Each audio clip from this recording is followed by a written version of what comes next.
Mimi lay awake in her bed and watched the moon through the window. It was amazing to her that this same moon was the one that used to stare down at her as she lay in her own bed in her mother's house. It seemed like a million years ago, but the pain of losing her mother was still as fresh as if it were yesterday. She wondered if she would ever stop hurting. The house was quiet, just as it usually was, which was very comforting to Mimi. There was a lot of love in this family, and Mimi was very grateful to be a part of it. Just as she was about to drift off to sleep, she noticed a change in Chrissy's breathing, signaling that she was awake. "Mommy," she moaned as she began turning from side to side in her bed. Quickly crossing to her sister, Mimi crawled into her bed and wrapped her arms around her while whispering in her ear, "Shh, it's okay, Chrissy. I'm here. Everything's okay. Just go back to sleep." "Mimi, don't let him get me." "Don't let who get you?" "The monster wants to get me. Don't let him get me, Mimi, please." "Go back to sleep, Chrissy. You're just having a bad dream. I promise I won't let the monster get you." Hearing Mimi's voice was enough to restore the peace in Chrissy's mind.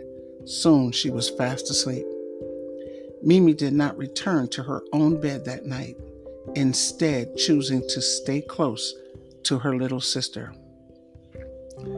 The nurses on the night shift at County General had just finished their rounds when they were summoned to Paul's room by his mother.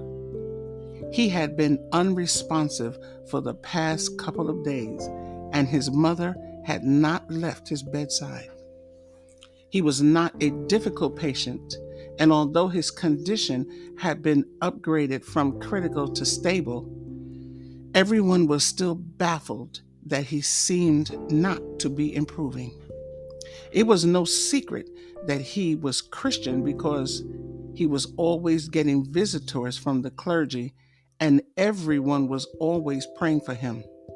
Still, everyone was baffled that someone as good looking as he was, and who was obviously surrounded by as much love as he was, seemed to not want to live. So, when the call bell was rung by his mother, the nurses hurried to his room, expecting the worst. They were more than surprised when they got there to see that his mother was grinning from ear to ear and holding her son's hand as he smiled back at her. He was awake, and everyone was happy to see it. As they began taking his vitals and asking how he felt, his mother picked up the phone to call his pastor to let her know he had awakened and was requesting a certain person that she herself had heard of but never met. He was asking to see a Sister Jones.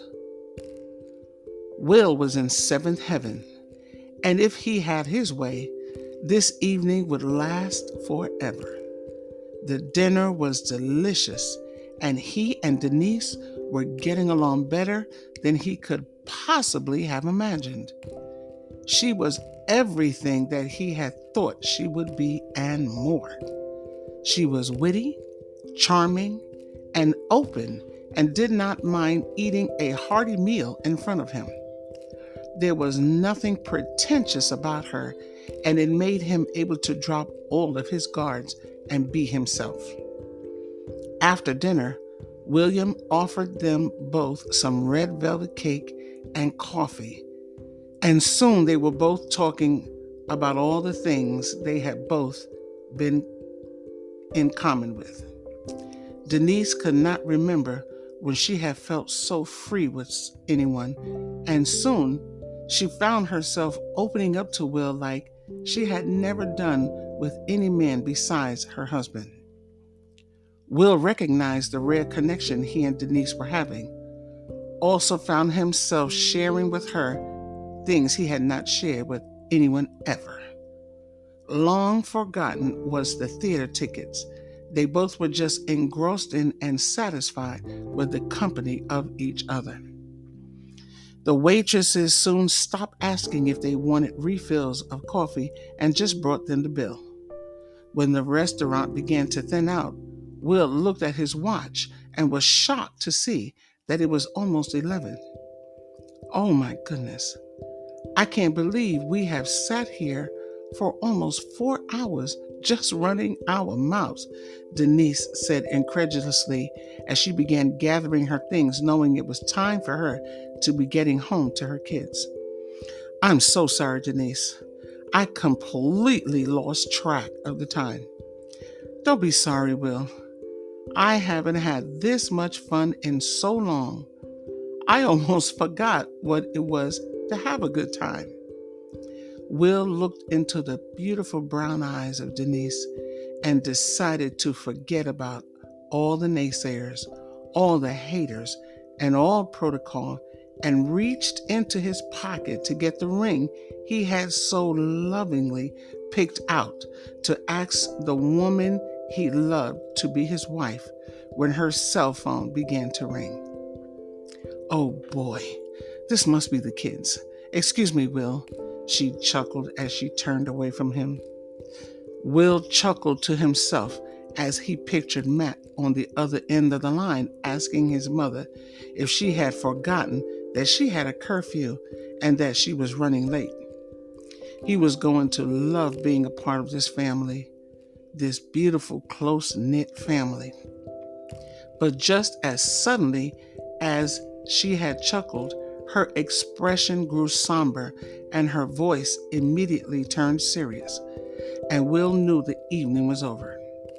As he listened to the one-sided conversation, Will knew Denise was being summoned by their pastor to do kingdom work, and he immediately made up his mind that he would accompany her.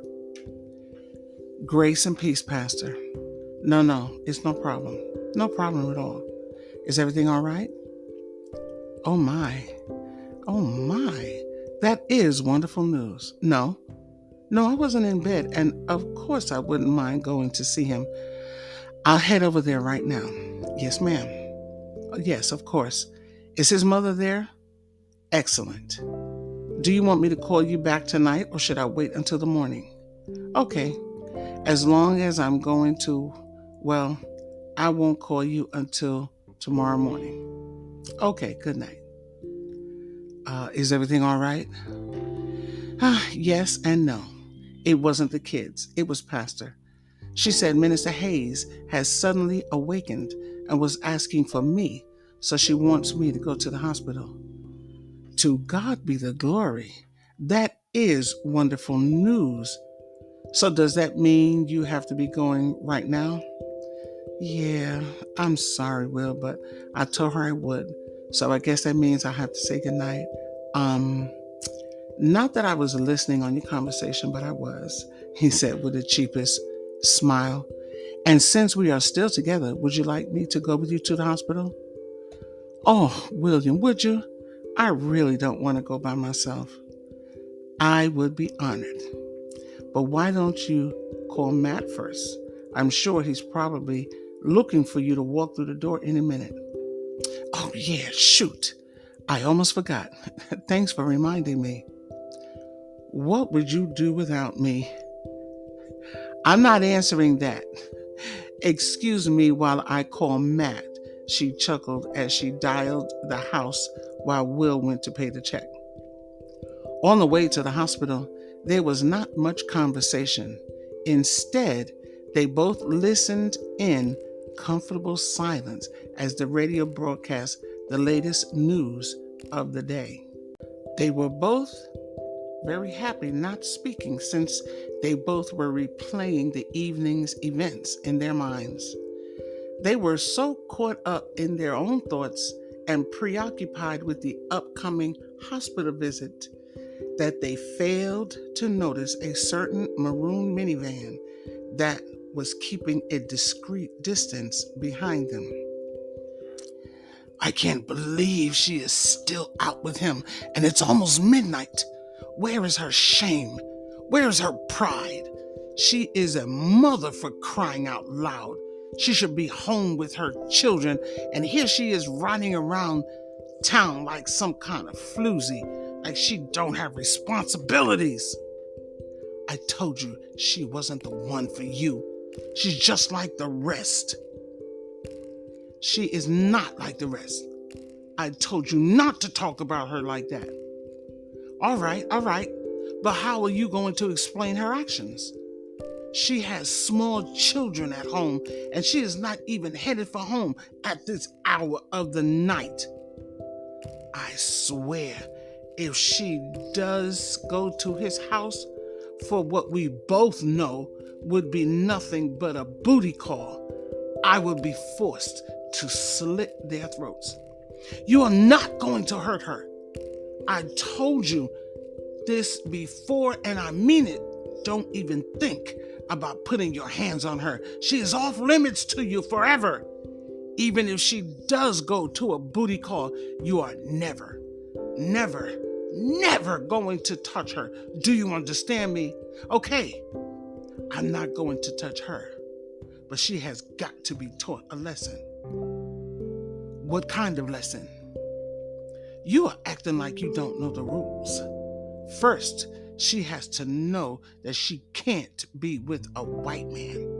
Then she has to be made to remember that she is a mother and she has responsibilities. But we've been watching her all this time, and you know this is the first time she's done anything like this. I don't care. If we don't stop her now, there will be no stopping her later. I won't let you touch her. You promised you wouldn't touch her, and I won't let you. She has to learn a lesson, and I won't touch a hair on her head. I promise. What are you going to do? Don't worry about it. I'll take care of it. What are you going to do? Shut up! Shut up! Shut up! I'm going to take care of it. And don't ask me anymore. Just shut up. She has to learn a lesson. That's what you said about the other one. Just don't touch her. She is mine. They had gotten within a block of the hospital when Denise thought it was time to brief Will of Paul's condition. She told him that she had not visited him since she and Angie had been there, but she'd heard from the pastor that he was stable. She did not, however, tell him about her anxiety regarding hospitals. That would require her telling him all about her husband's death, and she wasn't ready to do that. After finding the closest parking space, they prayed before they exited the car and headed towards the hospital. Denise was silently rebuking herself for the mixed feelings she was feeling on this mission of ministry. By no means was this her first time visiting a patient at the hospital, so she knew what frame of mind she was supposed to be in. She stayed prayed up for such moments, knowing that these moments struck at any time of the day or night. Kingdom work was serious work, and she did not play when it came to representing God. But she was finding it very hard to focus on her immediate task with Will walking beside her. She had to constantly tell herself to get herself together and stop acting like a starstruck schoolgirl. She had almost succeeded in reining in her mind when Will spoke and sent her spiraling back into a frenzied state of emotions.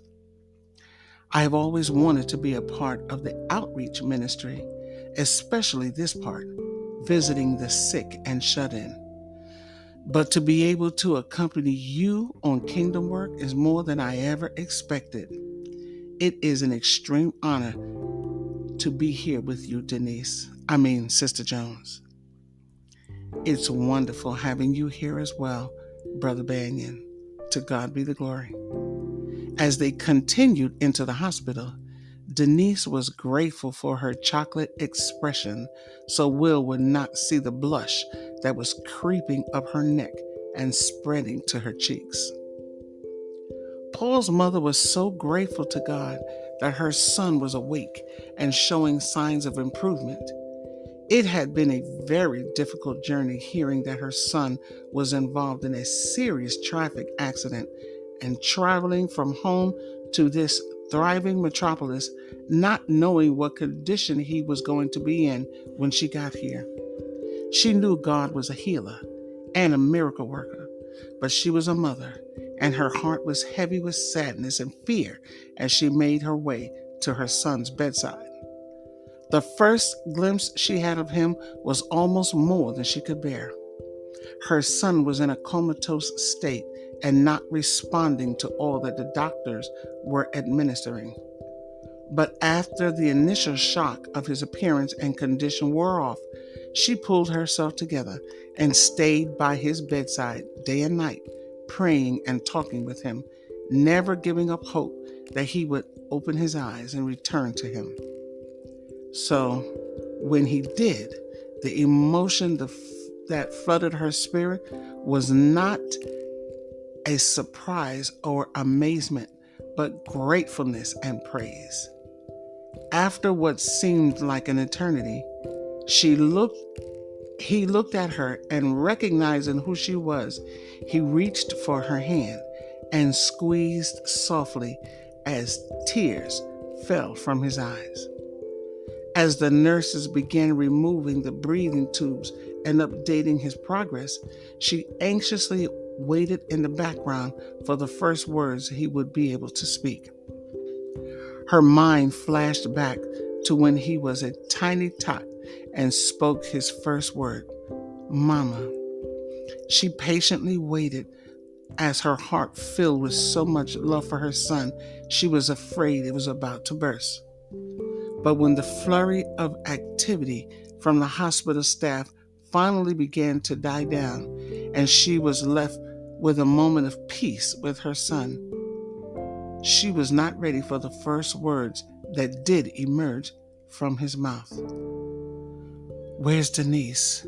he said in a raspy voice, evidence that he had spent days on a respirator. "Paul? Paul, honey, it's Mom." "Hi, Mom." "Hello, son. I'm so glad you're awake. How are you feeling?" "Mom, I'm glad to see you too. I knew you'd be here." "Mom, is Denise here?"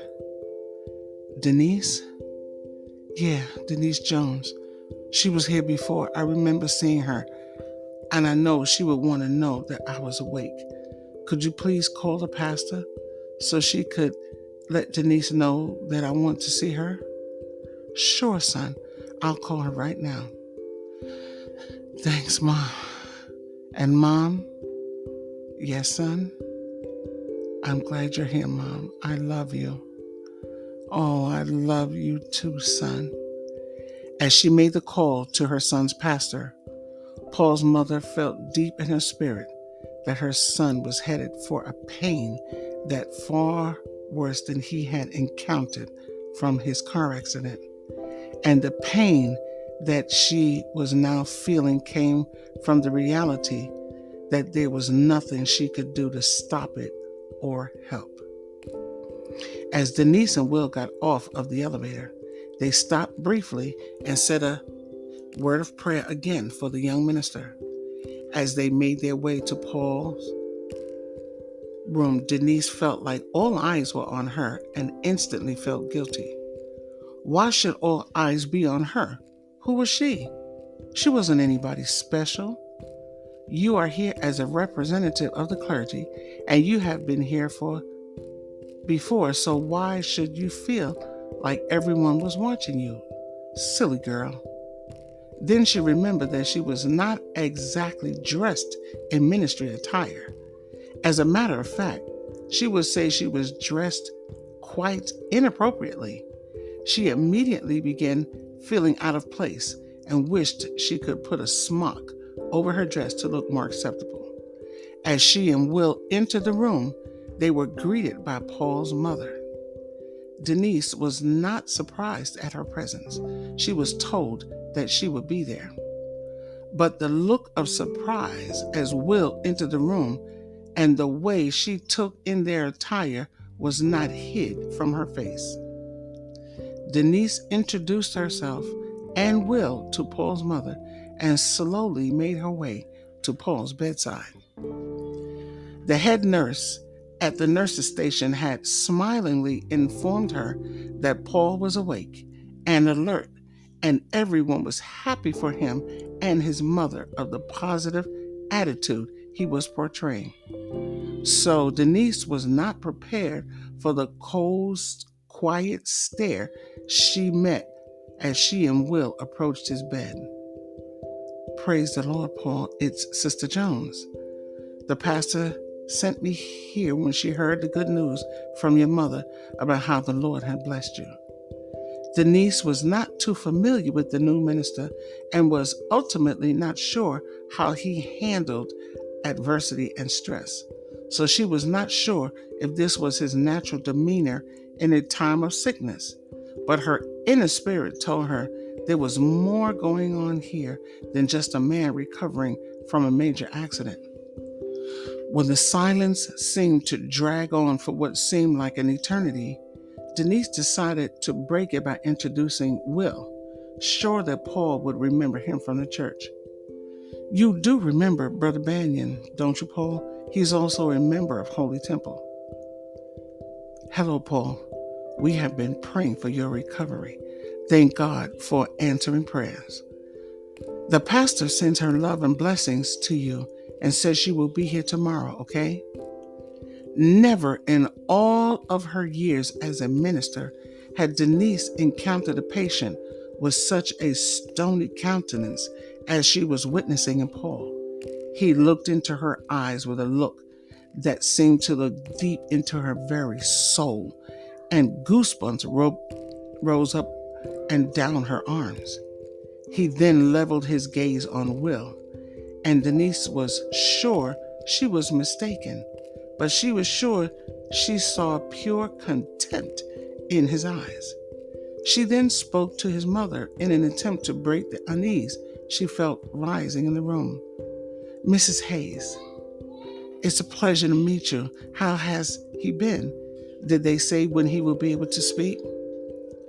Paul's mother knew what was happening. This was the woman he had spoken to her about. This was the woman that was a part of his lifelong plan. This woman was the first person he thought of when he woke up from his coma. And this woman came here, from the looks of it, while she was out on a date with another man.